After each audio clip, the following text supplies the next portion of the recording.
4 signs that your accidental actions are actually concealed desires. Have you ever noticed any odd automatic habits in yourself? You're sitting in a fairly dull meeting and you accidentally snap a pencil, keep on twisting your wedding ring around your finger, repeatedly tug at the zip on your bag, or for the 100th time rearrange the items on your desk. And sometimes you make even bigger errors. For example, you accidentally break an expensive vase given to you by relatives, or you spill coffee on an important document belonging to a colleague. Usually people say, "Oh, I was just lost in thought. It happened by accident. I didn't mean to." However, Sigmund Freud proved as far back as the last century that our subconscious has no real concept of by chance. Every automatic action of yours, every seemingly absurd breakage, or an obsessive gesture is a direct projection of your secret, deeply buried desires. The unconscious simply bypasses the censorship of your mind and controls your body in order to reveal the truth that you are afraid to admit even to yourself. Today we'll take a closer look at 4 subtle, hidden signs that what you do by accident is, in fact, what you truly intend. And how can you learn to recognize, understand, and read this hidden code? The first reason, the symbolic destruction of the problem. Accidental damage, or even the destruction of things. Recall which item you have recently, by accident, broken, torn, or otherwise damaged. They were brand new, very expensive watches, an old family heirloom, or a gift from someone really close to you. You tripped up, knocked it with your elbow, or simply dropped it from your hands. Just pure coincidence, right?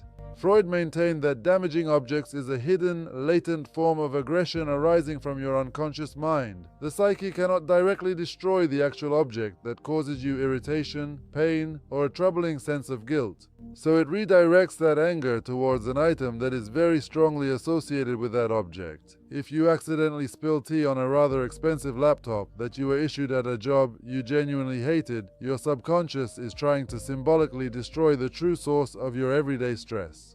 If a man unintentionally loses or breaks his wedding ring, his unconscious mind is quietly suffocating within that marriage and is actively seeking freedom. We don't simply break objects, we are really trying to break the problems that those things symbolize. Reason 2. Hidden bodily signals, compulsive gestures, and tiny micro-habits. Pay close attention to what your hands are actually doing when you're speaking with people. Some people are constantly adjusting their tie or straightening their collar. Others tightly clench their fists in their pockets until it genuinely hurts. Someone nervously fidgets with their phone in their hands, and someone else starts rather frantically brushing away imaginary fluff from their clothes. Are you certain it's merely nervous tics from tiredness?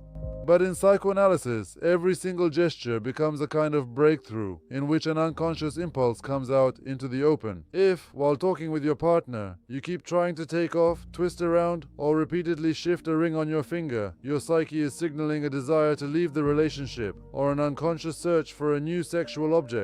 If, whenever you're speaking with a particular person, you find yourself constantly cleaning or brushing at your clothes, your unconscious mind may be feeling dirty or ashamed or simply guilty in their presence, and is quite literally trying to scrub itself clean of that interaction.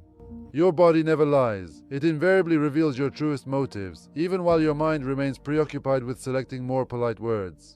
Reason 3. Rituals of self-punishment, household injuries, or accidental bruises. You regularly stub your little toe on the corner of a piece of furniture, cut your fingers with a kitchen knife, burn yourself with a cup of hot coffee, or twist your ankle for no obvious reason.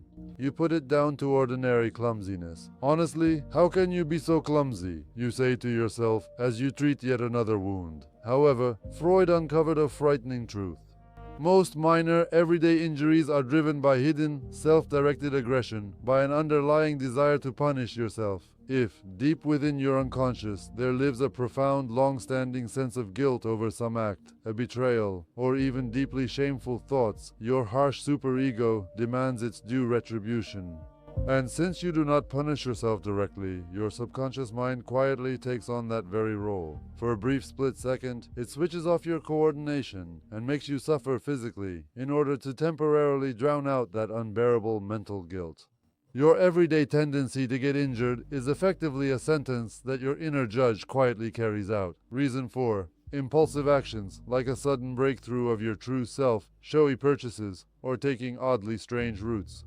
Has it ever happened that you left home to go to the shop for bread, but you got lost in thought and took a completely different route, ending up near your ex-partner's house or your old workplace? Or you were planning to economize strictly, but you accidentally went on a website and bought a trip to another country with your last bit of money without even understanding how it happened. These confused yet seemingly rational actions are moments when your true self quietly rebels against the rigid confines you have pushed yourself into. You can carry on convincing yourself as much as you like that you genuinely enjoy your stable, carefully planned life. But if you accidentally take the wrong route on the underground or spend your entire stash on something absolutely crazy, your subconscious is practically screaming about a complete lack of emotions, freedom, or genuinely felt desires. The unconscious mind quietly takes control of your legs and your wallet, almost as if to forcibly drag you out of the mental prison you have so carefully built around yourself. In conclusion, I want to say that every single day of ours is woven together from hundreds of seemingly random little things. We break things, make odd gestures, bump into corners, and lose our way. Stop persuading yourself that all of this is happening for no particular reason at all. Start carefully observing your automatic actions with a cold, clear cynicism. Psychoanalysis. Ask yourself, what hidden truth is my body genuinely attempting to communicate to me? Right now, by choosing not to ignore these signals any longer, you will at last remove your rose-tinted glasses and understand what you truly want. Thank you for watching until the end. Speak soon.